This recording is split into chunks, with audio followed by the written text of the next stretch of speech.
Today I'm going to do a quick review of our restart plan, but I did do a town hall not too long ago that reviewed that in more detail. So today I'll just do an overview of those pieces, and I'll spend more time talking about the changes in the schedule options for families based on Douglas County's recent decision.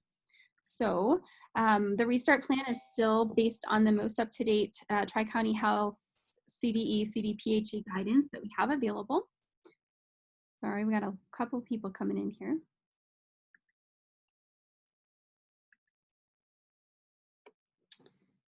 Based on Douglas County's decision, though, we wanted to take a look at their schedule structures and how that might impact our staff and our families and make decisions accordingly. So no changes to our start date from last time. August 17th is the first day of school. That is a regular week that week. We are not going to be doing an orientation like Douglas County is, where only a couple of kids come per day. We will spend a lot of time orienting kids that week, absolutely, but they'll all be here on their regular schedule. So if they're a hybrid student, that's a Monday, they'll be here on that Monday. If they're an in-person 4 days a week, they'll be here. And if they're remote learners, they'll start that day from home. So we will spend lots of time orienting students to the school year, but we'll be on a regular schedule. We are still waiting a little bit of information on making up instructional time for that late start to school, so stay tuned for that.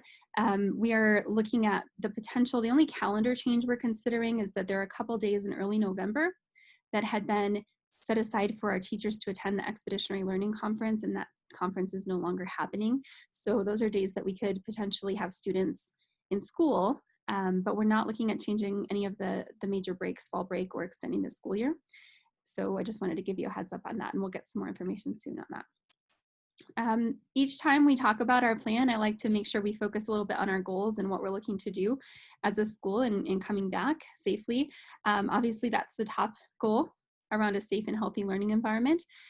Huge priority, and we spend a lot of time and energy focusing on ensuring that is in place.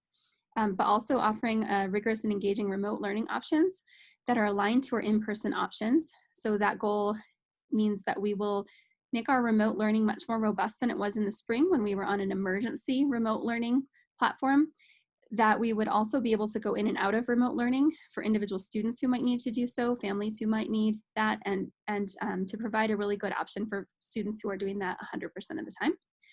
And the third goal is around connection, so providing consistent, meaningful connection opportunities in our school day, whether the students are remote or in person. So it's a really high priority. And lastly is that transition, being able to transition between stages of what that might look like if we were to have to go to full remote learning, if we were able to open up more for in-person learning, and being ready for that and having plans in place. So health and safety, on the right-hand side here, you can see the major mitigating factors or layers that we have in place in order to mitigate any kind of potential spread of COVID-19. So cohorts, contact tracing, hand hygiene, physical distancing, face coverings, and environmental factors. And screening is that top one. Sorry, trying to make sure my recording will work okay. I'm not going to spend, like I said, a ton of time on this page because we did talk a lot about this at our last town hall. The big questions that we received ahead of time were about face coverings, and just clarifying that face coverings are required in the whole state anytime anyone's indoors in a public space. So that does count for us. So we do have to have face coverings for staff and students while indoors. They're not required outdoors. So students, when they're outside, will not have to wear them, and during lunch while they're eating. So we do have a lunch plan that allows students to eat outdoors most of the time. When the weather changes, that will obviously change, and we have some backup plans for that as well. But we also have some really large areas that allow for some distancing where students can take their masks off and eat. And then incorporating mask breaks into our day is really important. So having those actually built into our schedule where we'll go outside and be able to get that time outdoors, breathe some fresh air, take a break from wearing a mask with some distancing in place. So quite a bit of marking going on around the courtyard and in our whole school to help kids see what that distance is as we're asking them to do that. And other important ones are on contact tracing. So just yesterday, the Colorado Department of Public Health and Environment finally released some information for schools about how to handle cases in schools and outbreaks. I got it right around dinner time last night, so our team has had very little time with the guidance, so I'm not prepared tonight to give you really in-depth information about what that will look like at Renaissance.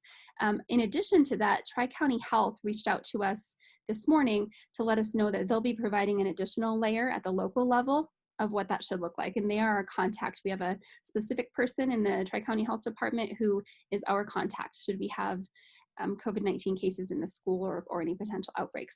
So we will absolutely get that information out to you, but we need some time to put that all together and make sure we have everything from Tri-County Health. But it does give us really specific criteria around quarantine and closures. So numbers of cases, if if there's 2 cases in a cohort, or what percentage of the school would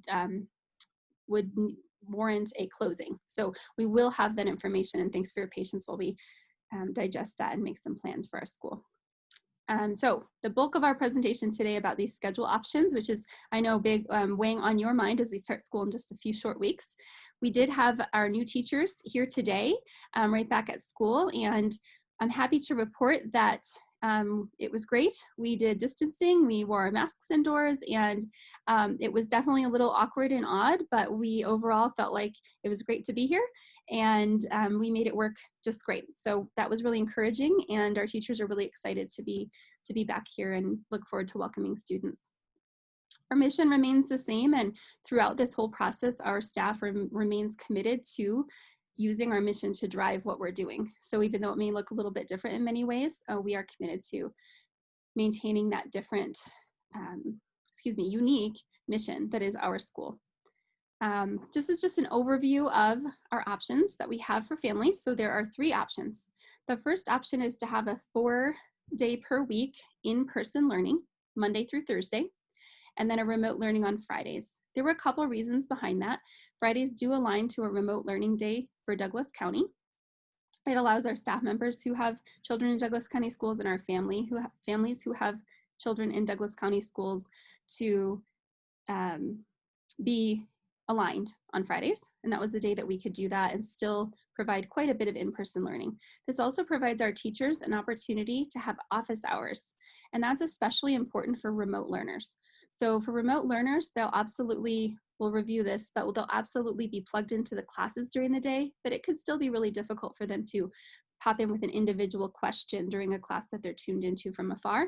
So the teachers will have office hours and additional planning time on Fridays. So it looks like we do have quite a bit of interest to have some supervision and support available at the school on Fridays. So if that's something that a family would like to take advantage of, it would look like an educational assistant who's available to support them in their asynchronous learning. Those Fridays could be one of many things, but 2 things in particular could be independent practice time. So they're working on, they're writing a big paper, and they're working on that on Friday, and they've got some asynchronous pieces or responses to do there. It could also look like a flipped classroom, what they call, where the students are doing the pre-work ahead of time. So they might be watching a video or reading an article in preparation for coming back on Monday and discussing it. So it will absolutely be a school day. It will just look a little different and be asynchronous. Option 2 is for in-person learning 2 days per week, aligned to the DCSD schedule, and remote learning 3 days. And it would be on a Monday, Wednesday, or a Tuesday, Thursday schedule. This really is offered solely because Douglas County is offering it. We want to support families who have that aligned schedule. There may be some families who also find that appealing due to just fewer days of exposure. But I will show you some numbers about what people are selecting. And then the third option is 100% remote learning. And like I said, that is completely aligned to our school. So students could go in and out of that.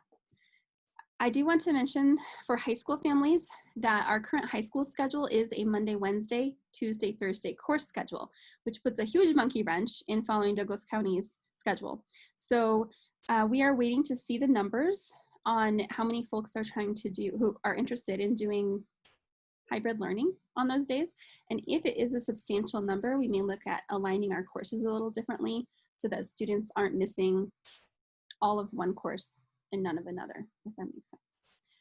So just know that that is something that we're looking at the moment, and we'll have some more information as soon as we hear how many families are taking advantage of that. For middle school families, it's not an issue because every day is the same. Online check-in is open now, and families are able to select their learning model. We are asking families to respond by Monday at 5 so that we have some time to assign and roster students and look at what that will have in place. So student cohorts are that next step once we know who's attending when, and those will be primarily assigned on academic needs. But there are other factors, and we'll talk about cohorts quite a bit here in a moment. Lots of questions on cohorts. This slide just talks a little bit more in depth about those 3 models and gives a little more detail, but there are 2 pieces that I want to highlight. Families may select to attend in-person learning for core content, but they could choose to do their X blocks online. And we'll talk a little more about that. And families also could change their selection. So there are quite a few questions out there. I know I'm a parent, I have 3 children in 3 different schools as it turns out, because they're all different ages. And they are, so I know how difficult it can be to choose a learning model and feeling like you have to commit for a long time. Because of how our model is arranged, where you can tune in remote on any given day and have the same curriculum and same teachers and same cohort, you actually can change learning models. Really, we think that we want to minimize the disruptions for that, so we wouldn't want you to change learning models back and forth week after week, but certainly want to accommodate families when you realize that your needs change, and no one knows what this will look like. So you'll make a choice and a selection, and if you find that's not working for you, we'll make a change. If you can make that work at a quarter or a semester, it certainly makes things like attendance and reporting and all of those things a little bit easier. But if it's something that is really causing a challenge for your family, then we're gonna go ahead and accommodate. Cohort considerations. So most of us have been talking about cohorts quite a bit, but just a quick overview, cohorts are actually most useful in minimizing exposure, meaning that the students encounter fewer students for less time throughout the day.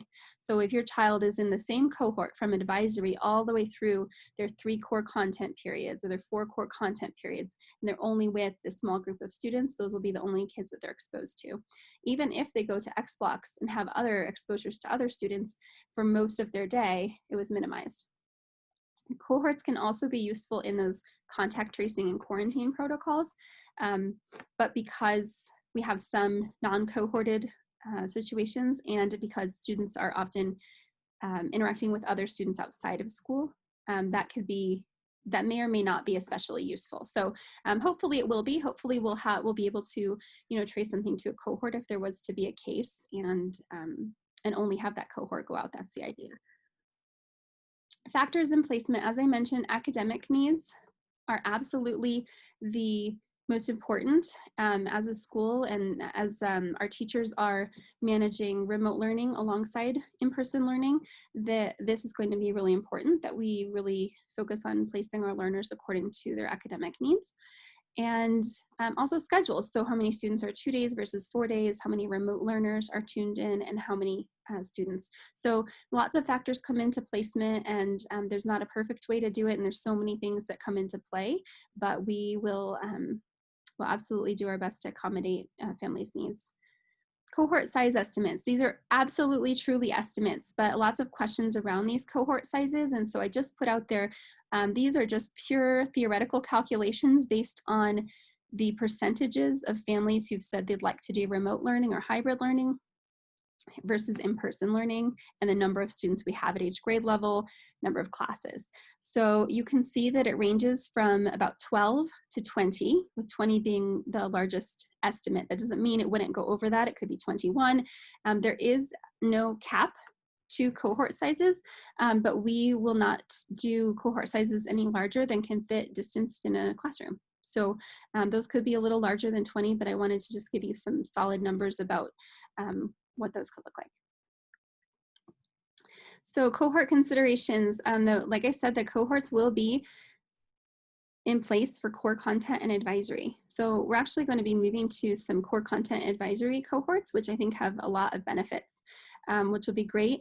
Be really sad for some of our students who are really connected with their advisories, which we have a couple of creative ways to keep them still connected. Those little family units will not go away, but we'll also be able to develop a new one. Not the least of which is that the students will be spending a lot of time together throughout the day in a cohort, all the same group. And so for that reason, we think it's really great to have an advisory time where we can build in some of those social emotional skills, that community building and connection. The Xblocks do not have cohorts, like I said, which is allowable per guidance, but we do want to make sure to have some mitigating factors in place even farther than we already do. So we are looking to try to minimize in-person class size when possible. Working in small groups or partners with others from their core cohort. So what that looks like is if two students are in yearbook together and they're also in a core content together and they need to pair up, they'd be paired up together rather than with someone who wasn't in their cohort. So those are the types of things that we'll do to try to minimize any additional exposure or close contact. Time outdoors. Many of our Xblocks take place outdoors by their very nature. They're a PE block or something that's done outside. And actually throughout our whole day, we'll be looking to spend a lot of time outdoors. We have such an amazing space for outdoor classroom support, and Xblocks are no exception. Using even larger, more flexible spaces, and then of course the distancing and masks that are always in place. Okay, so I hope this will make some sense. This is just a visual way to look at, we got a couple of questions around what will this look like with some kids coming 4 days and some kids coming 2 days? How will those two mix or not mix? So I'm actually going to show you two different configurations that are potentially there. We can't say at the moment because we don't have all of the numbers in place which it will be. This is one configuration where you are looking at 4-day-a-week learners in the middle. So they're that middle circle. Everyone loves a good Venn diagram, right? And let's say there are 14 students in this larger cohort. So this big black box actually represents one cohort as well, if you think about it that way. Let's say there are 14 students who are 4-day learners and 3 Monday, Wednesday, and 3 Tuesday, Thursday. You could potentially have this sort of dual cohort where the 4-day per week learners are in this cohort and in this cohort. However, the Monday, Wednesday learners are never exposed to the Tuesday learners. So in a contact tracing situation, these 3 students here would not need to stay home if one of these 3 students were to get ill. But if one of these main core content cohorts, say that 5 times fast, were to become ill, both of these would need to stay home. Something interesting about this is that your total cohort size for exposure on any given day actually is 17 because you are in a little bit smaller cohorts. But in terms of contact tracing, you could potentially be looking at a cohort of 20. The thing to really notice about this too is that larger cohort is still 20. So that number is the same as if they were to be in one individual cohort. So even though they're not all there on that day, you could very well have one cohort of 20 that was there every day as well. And so this really doesn't change a whole lot in terms of exposure or contact tracing, but this is one way it could look. And I know you're gonna have questions because this is super confusing, trust me, I understand. Another potential, so for our 8th graders, there will be 3 cohorts of 8th graders. One potential way to do that is, depending on the numbers, to have Monday, Wednesday learners in a cohort, Tuesday, Thursday learners in a cohort, and 4-day-a-week learners in a cohort. Interesting thing about this, you actually have more kids that you're exposed to more often in this configuration, making that number 20.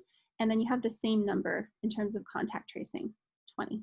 So both have their advantages, and really it will mostly be based on how many students choose which, and we'll do our best to minimize exposure and the potential cohort size for contact tracing. But the numbers are pretty low, and we can do a lot of distancing and mitigation with 20 students in a cohort. Okay, so this is just some data for you. This is as of yesterday evening. Wanted to let you know what that might look like in terms of our families and what they're selecting. So as of last night, we had about 100 families respond about their learning model, and 72%, this red here, responded that they'd like to be here 4 days per week, which is about what we were expecting. And that was what we were basing those cohort sizes on, were our responses prior about what people were leaning toward. We had about 13.5% so far look at remote learning altogether, and 14.5% with the hybrid model. So they would be remote learners half of the time. So these fit with what we were planning for. And do make those class sizes effectively reduced by about 25%. So that's what is really helpful in those cohorts of 15 to 20 students, being able to stay together. Additional information, just to let you know, again, with about 100 responses, we do have over 300 students in the school. So this could change. It is about a third. So this is about XBlock electives, which we didn't talk about just yet, but I did mention that you are able to leave and do XBlocks online. And most families said that if they were here, they would stick around for those XBlocks most likely. This is non-binding because when you get your XBlock selections, you'll be able to select courses that have the online option when you do it right at that moment. You do not have to do that ahead of time or commit to anything long-term. You'll just make that selection then. But we wanted to know for our XBlock programming, how many families were thinking what so we could accommodate. About 13% said that they were already remote learning, so obviously the XBlocks would be remote as well. And about 8% said they might take advantage of that hybrid, that's secondary hybrid piece where you could attend in person during the day while you're cohorted and then take your XBlocks online. And then lastly, voyages, and I do have some information on voyages, but we asked families how they were feeling about going out on voyages if we are still able to offer that. And about 50% said that they weren't really concerned about it and they'd like to attend. About 30% were unsure but leaning toward attending. About 13% were absolutely not planning to attend. And this little yellow slice here are people who were unsure but leaning against. We talked a little bit about this. So this is that hybrid of core content versus XBlocks. So you attend in person for your advisory and core content. And then you would leave school potentially for your XBlock elective to take your courses online rather than with a mixed cohort of students. This option is a little tricky, but we do want to be really flexible with families. So if this is something that is important to you, please do take advantage of it. You will just need to arrange transportation for your child to leave school right when that starts, and they should log in and work on their XBlocks when they get home. All of our teachers will be recording information and having asynchronous instruction. If there is something synchronous, students should log in right away to take a look, but it will be available to them as well. So it shouldn't be a big problem to have some driving time in there.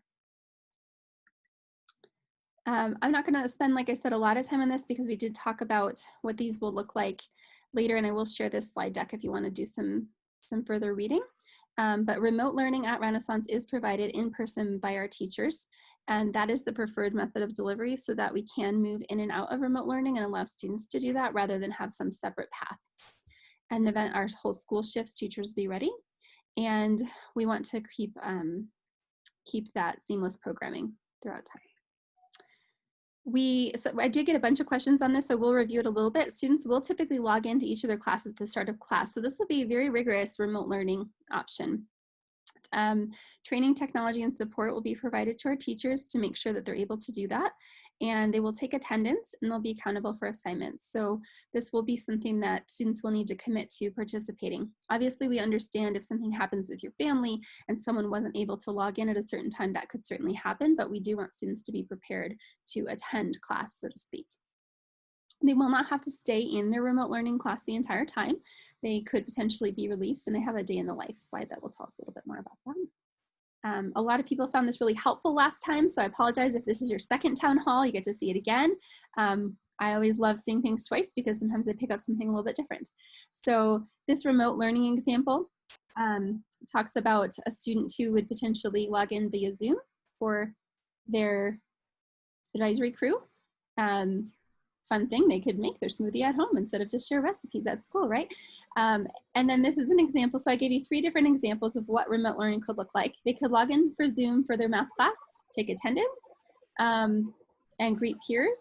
And then students would be getting a little direct instruction. And then from there, they might be released. So they could turn off their computer go do some work that they need to do, and then set an alarm, reconvene at 10:30, right? To do support, questions, review. So that would be a class that would have a little bit of each. This language arts class would be a little bit different. This one would be they log into Zoom, greeting, attendance, review of what they're working on. They already knew. It's a very asynchronous day. In this case, we said they've already assigned some reading and responses. Everybody knows, and they'll just turn off their Zoom and continue that work. Another example, period 3, science. Today might be a lab day. So this might actually be a time where they are logged in to Zoom for the full 85-minute class.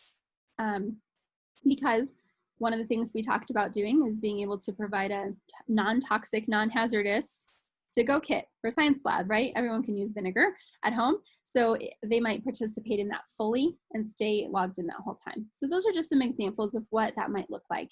And this is linked in the agenda. It also shows a little bit of a day in the life in terms of in-person participants. So it talks a little bit about some of those health and safety protocols. So please do look through that if you're curious about a day in the life. We do have some contingencies for hybrid and full remote learning that are in place, and I did review those a little bit at length last time. It's just if there are changes to public health information that require us to go full remote, or have smaller cohorts of students, or allow us to go even more in person. There are quite a few operational and logistic considerations, but I put 2 here that come up as common questions. The code of conduct in terms of health and safety, we do have an obligation to strictly enforce that, meaning that if folks are really not abiding by safety protocols or aren't able to do that, then that would be a good idea to participate in remote learning instead, because we won't be able to make any exceptions for following those protocols. So, using hand sanitizer or washing your hands, coming and doing the health screening, answering those questions in the morning, all of those things will be in place, face coverings when we're indoors, all of that. And then we have an amazing team of teachers and staff members who are helping us with our traffic patterns and our passing periods. And so they're doing some really great work to mark out some spaces and movement patterns just to go ahead and minimize some of those cohort interactions. So we feel really confident and good about the way that the students will be able to move throughout the building. Lots of questions on adventure education. So the way I explain this is just that it's kind of a tiered approach. We will try to go out on voyages if we can. If we cannot, we'll try to do some day trips. And if we can't do that, we'll try to do some on-site programming. Adventure Ed is a core component of our programming, and so we're going to make an effort to honor those goals and that programming, whatever that looks like. I did get a question about fees. So you may have noticed on online check-in that your adventure education fee is not there at the moment because there's some uncertainty around that. We removed that fee for now so that when we have more information about whether we can go, if you did already pay that fee, you could have it refunded and then pay it again if we go. If your student's not going on voyage, the adventure education fee will not be in place for you. So just know that's what that is, in case you're wondering. Okay, so next steps, we're awaiting the additional guidance from Tri-County Health about contact tracing and criteria for closures. And so as soon as we have that and are able, we'll send something out to our families to let them know what those guidelines are in terms of when we might need to send students home for remote learning, either in a small cohort or for the whole school. Learning model selections are due on Monday, August 3rd, and X-Block course selections will go out that week as well. So students will be able to select from Xbox, and it'll be listed whether there's an online component, which most of them will because they need to be ready to go online should we need to close. Save the date for virtual launch night. So on August 11th, we'll do a full school orientation back to school night. So unfortunately, even though we're in school, we still have to do these types of large gatherings virtually. So it'll be sort of an orientation back to school night on August 11th. And then listening conferences will take place on August 13th and 14th. And that, if you're new to the school, those are an opportunity for you to meet with your child's core cohort advisor, and really they are listening to you. So you can express your concerns, your hopes and dreams, things you're hoping to have your child achieve this year. And you may have even more now that we are in this particular situation.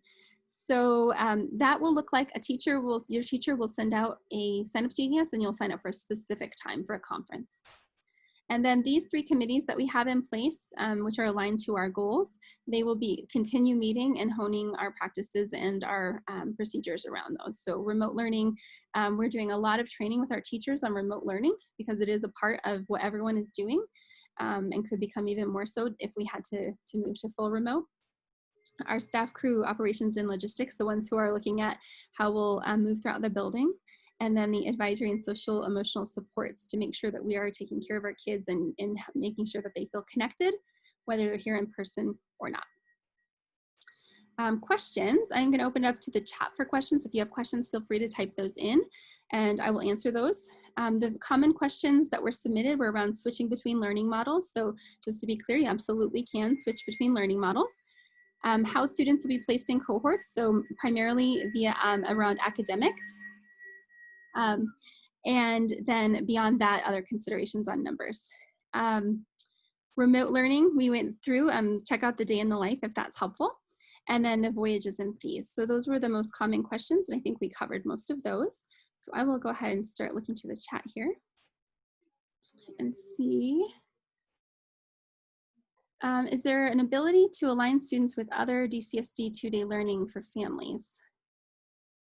So yes, yes, absolutely. So that is our whole objective in offering that hybrid. So if your family, it has like, let's say an elementary school student out there in Douglas County schools, and they are on a Monday, Wednesday, your family can be on a Monday, Wednesday here as well. So we'll absolutely do that. And face shields, very good question. So we just got some clarification from the Colorado Department of Education on face shields versus masks. So what they have said is that really a covering like a gaiter or a mask is what is acceptable. Face shields that come down from the top are meant to be an additional mitigating factor. There is an exception that allows for, there's a specific face shield that actually comes from the bottom up for educators that they could use if they needed to, for language learning, for example, or our speech language pathologist. So there are some accommodations for that are allowed, but they are asking that students are wearing actual face coverings. So hopefully that clears it up, and I'm happy to answer. So here's a question. Will e-learners only have access to teachers for supporting questions on Fridays? No, absolutely not. They will have access. So they will be, like I mentioned, in the day in the life in class. We also have educational assistants supporting the remote learning. We're working really hard to have a really great plan in place for that already. So teachers can have the chat box open. Students will be able to participate in small groups during those classes. They'll be able to connect with teachers via email, via Google Classroom. So I expect that they'll be quite supported because they'll be logged in during class. Certainly there are lots of things to work out in terms of what that will look like, but the goal is that they are completely plugged in as much as they can be so that they're supported.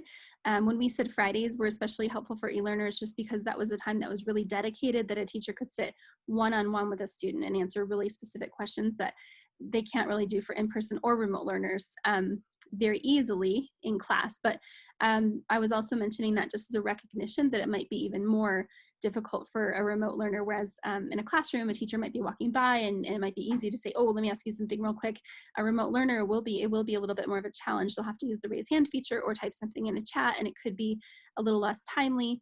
I think the next step on that is just email, and I know our teachers will be responding to that and they won't wait till Friday, but we did just want to offer that opportunity for them to have additional one-on-one time on those Fridays.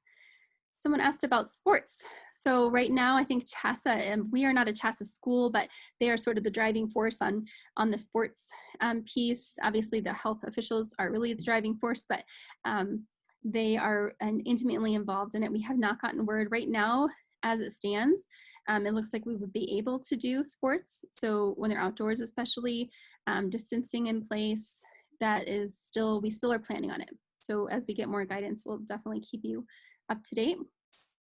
And then someone asked about getting classes. Yes, thank you for your patience. Typically, you would definitely have your classes by now. With one of the things that's sort of a nuts and bolts thing that maybe folks don't always think of is that when we made changes to our calendar or any of the bell schedule components of our day as we're looking at passing periods, that actually impacts the whole system in terms of giving students their schedules and their classes. So even though we have course rosters, they're not visible and live yet, and then we will need to make some adjustments to that based on cohorting and X-Block selections. So thank you again for your patience. Those schedules and classes would be out, I think that you'll be receiving them the week of the 10th. So usually you'd get those at back to school night, and here this time it's the 11th. So that week of the 10th, at some point you'll get it, maybe sooner. It just depends on a lot of factors, some of which we have to wait on the IT folks to do. So thank you for your patience, but we will get those out that week of the 10th at the latest. And then let's see, first day of school is still the 17th, yes.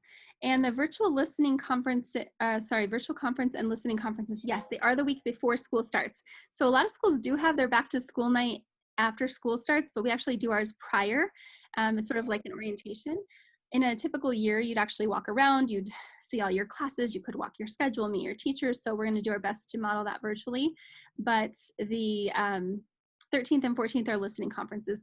Just know too, though, if you can't attend those, we'll record the virtual launch night, and we will, listening conferences, you can always schedule another time with your teacher. So you could schedule something on a Friday for office hours, you could schedule a morning before school. So if you can't make those, we just wanna dedicate those times set aside to do it, but we also understand it's not a school day and it might not work. So you can reach out to your teacher specifically for another time if you need to. Any other questions I can answer? Those are the end of my chat questions. And I do want to point out the email info@rensec.org. That is our main email, which will direct your questions to the right person. So if you send any questions you think of to that email, they'll make sure they get to the right person. I have a question that says, cohorts are really only useful when all members take physical distancing to heart. Obviously outside of school, people who don't need to abide by the school's rules, risk increases if everyone isn't working together to keep cohorts small. Any thoughts from the administration on impressing on keeping cohort contact to a minimum, as my contact outside class impacts those in the school cohort? Yes, so there'll be a lot of talk about those cohorts. And actually, I know families who are having students who are already connected with and are a contact of one of their students. It's not unreasonable to consider, if they are already contacts, to put them in the same cohort. The difficulty in that, of course, is that academics really do need to play a large factor in those cohorts. So, so that is a little bit tricky, but we do have quite a bit in place in terms of putting out there to students. So that first week of orientation, we'll be doing a lot of talking about these things, about the importance of what every individual does, having an impact on the whole, not just in your cohort, but in the whole school and the community. So we'll be doing as much work as we can around that to make sure, and you know, based on families we've spoken to and students we've spoken to, you know, I think there's a good understanding that that they have some responsibility around this. And it really does fit with many of our character traits, and looking at that responsibility and empathy for others and doing the right thing, even if it's hard. And oh, there's one more thing I was going to say about it. I just lost it. Maybe it will come back to me. But we will be doing some work around them as much as we can. Obviously, we don't have control over what happens after they leave. So someone asked, can you do an X-Block in person and one online? Yes, absolutely. So our goal, and that's why we haven't made those selections yet, so we really want to know what families are leaning towards so we can tailor those that way in terms of which ones will be offered online and how many spots will be available for in person and all of those things. So you could do, so there's a couple ways I can interpret this question. So can you do an X-Block in person and one online? So you could do one of each, absolutely. And I do want to mention that some of our X-Blocks will be very, excuse me, I just make sure I didn't miss anybody here. Some of the X-Blocks will be very remote in terms of being programmed very much in a remote environment, and others, like PE ones, will be very much in person with a remote component or ability to do remote. So for example, our National History Day X-Block, if a student who is attending in person wants to take the National History Day X-Block, it's actually a lot of online content. So they'll be in a room doing National History Day, the teacher will be available to them, but it will be online.